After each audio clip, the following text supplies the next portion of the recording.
So we all know really good communicators. We all know, really good athletes, really good business owners, really good parents. So NLP says that if you study what they do and how they do it, your human potential will allow you to do the same.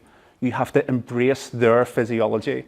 You have to study how they do it, how they feel within their doing it, almost become that person and then practice that. How you can do that with anyone is what we call matching and mirroring. You start to act like that person. You start to see how they're speaking, their tonality, their breathing, their posture, and where you can see it time and time again is politics. So I always go on and look at the likes of TEDx, not just for the messages. The messages are phenomenal. It's like a free library, but also how the message is being delivered. I want to be an accomplished public speaker, so I then model the excellent ones. I model the ones that are, positively impacting millions of people. And you study how they deliver the message, how they stand, how they look, all those things. Politics is a great example of looking into body language. Politician, we'll talk about presidents, but their message will be picked out, deciphered, people will try and put holes in it. They're massively criticised. And what they do on their way of becoming in the office is they learn body language. And there's a dark side to this. The dark side is manipulation.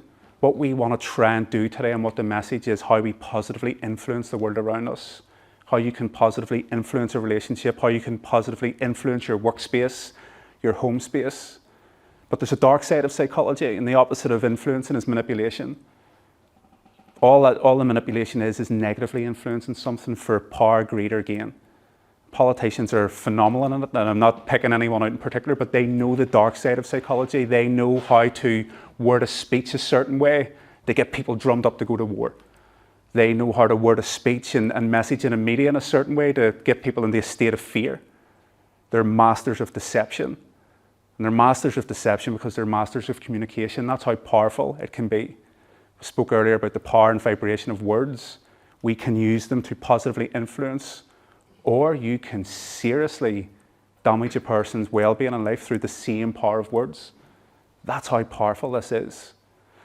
We see this all the time in politics. A great example here, George Bush putting the arms out like this, and the guy beside him doing the exact same. They probably laugh at each other because they know this, because they study body language and communication. They will know that they're matching and mirroring each other. In the coaching world, it's a tool I use all the time. It's trying not to make it obvious, but if somebody's maybe leaning back in the chair, I'll adopt a leaning back position as well. Because what they're seeing is, I am seeing a mirror image of myself. I'm safe. That's it, at a very basic level, and then you can pick them up. You first have to match a person. You first always meet a person at their level. You can see it here with the legs crossed. It's always very, very discreet, and maybe the arms sitting like this.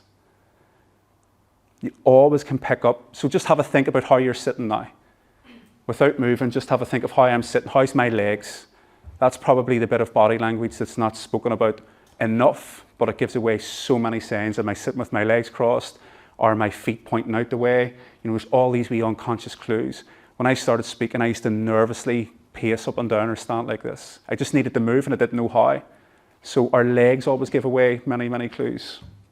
Then you overthink it, you try and stand like this and you're like an Iron Man. But it's you always want to match somebody. Again, like this isn't about politics today, isn't about politics, but your children, you will be able to match them. If they are feeling under the weather, if they're feeling a bit groggy, you might have to match them at that. The beauty of matching somebody at their level, once you're aware, okay, I've connected, it's almost like you're plugging your energy into theirs. Once you do that, you can play a dance with them and pick people up. But you have to meet them at their level. You have to plug into where they're at, and then we can raise them up and up and up. But do you remember I spoke about the therapist at the start who lay down on the opposite sofa? And he was like, you're right, the world's wrecked. And then he got them up. So we can do that. Another great example, and these are all like famous photographs that are taken of people in the public eye where body language experts have went, oh, look at this, they've spotted the signs. Politicians are, if you're in any way interested in body language or non-verbal communication, because politicians and particularly presidents and world leaders are trained to a high level in it, they will do it seamlessly. They will do it absolutely seamlessly. One of the best public speakers in terms of body language and message and how it's delivered is President Bill Clinton. Almost, if there was a trade, so to speak, of public speaking, he's up there with the world best. He's famed all over the world to do it. He gets paid millions of pounds to attend some dinners and give talks. It's an art.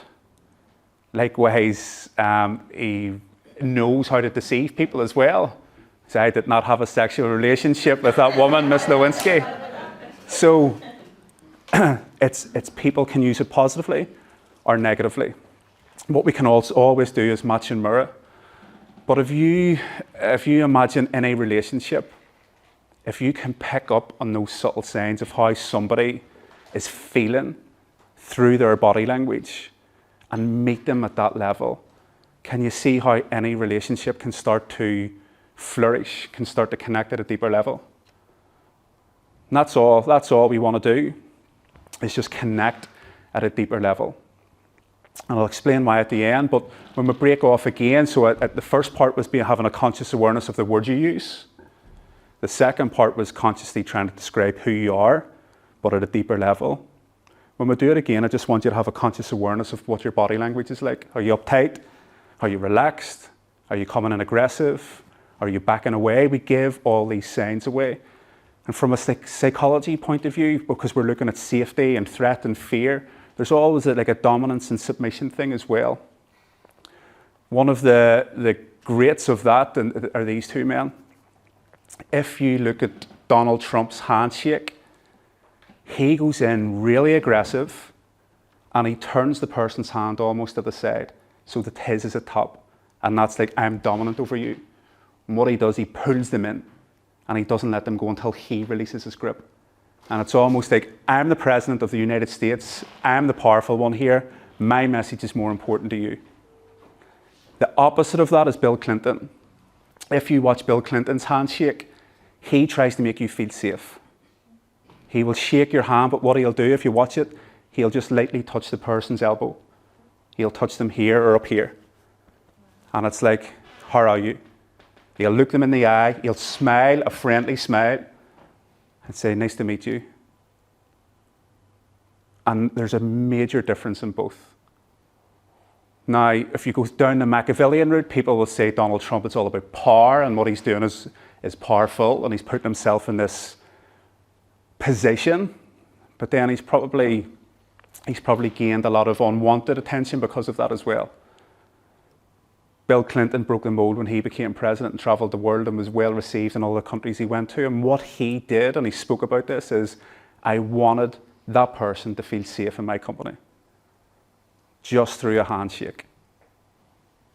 Very, very powerful. So again, I said at the start, you've already made your mind up. When we break again, what I'm going to get, again, a different person, you're going to shake their hand, and we'll do the next exercise. Well, we'll do it now, actually. You're going to shake their hand, and you're going to just focus on your body language while you're talking about something else. Body language is powerful. So we're going to do two very quick exercises. One's uncomfortable, and one's going to break the discomfort. I put a post up saying, realize, realize, realize. So again, about active listening, you will pick up when people's lying to you. You know, the shuffling, the deception, you'll pick up on all that.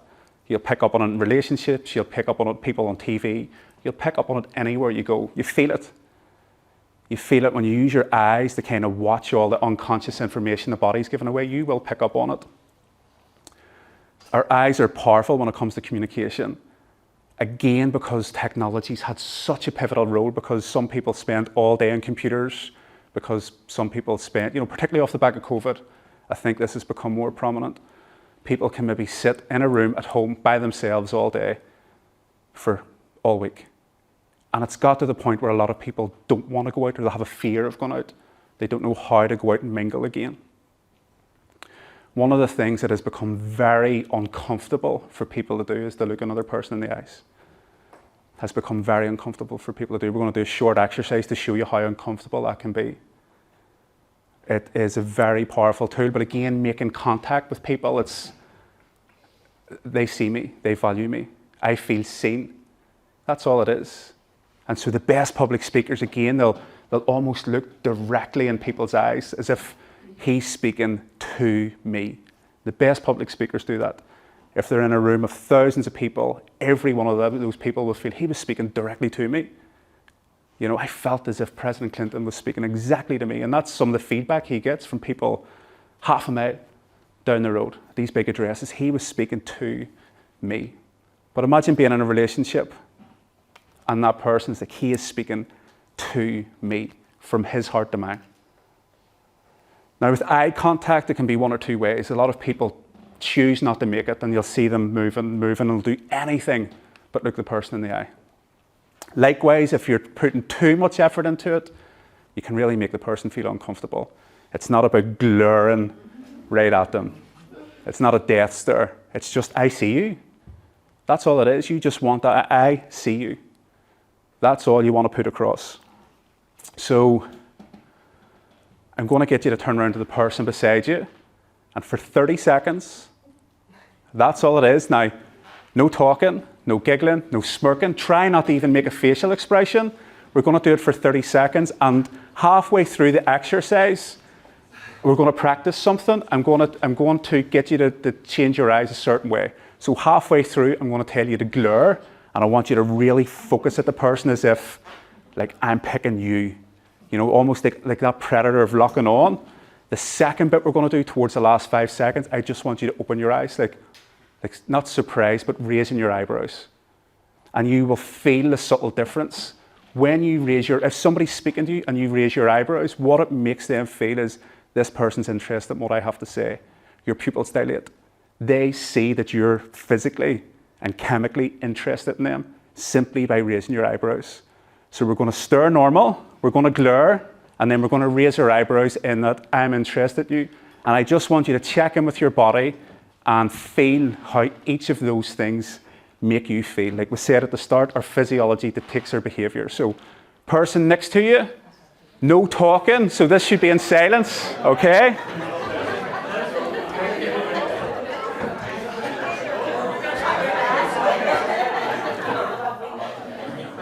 Right, guys, so we're going to do this in silence, and I want you just to check in with the body. So on 3, 1, 2, 3. And again, we're holding space for each other, so try not to laugh, try not to smirk, because we want the person in front of you to benefit. We're going to do this for 10 more seconds, and then we're going to change it to a glare. So just hold their gaze, and all you want to portray to that person you're facing is, I see you. I see the human inside you. And on 5, I want you to hyper-focus, like glare, and see how uncomfortable it makes the other person feel. In 3, 2, 1, and I want you to really change that into a glare. And again, try not to laugh, because we're just holding space, and there's an important message here. We're only going to hold that for 4 more seconds. Just hold that glare. And in 3, I just want you to raise your eyebrows like I'm listening to what you have to say. In 2, 1. And then just disengage the look and just come back. Who found that uncomfortable? Yeah?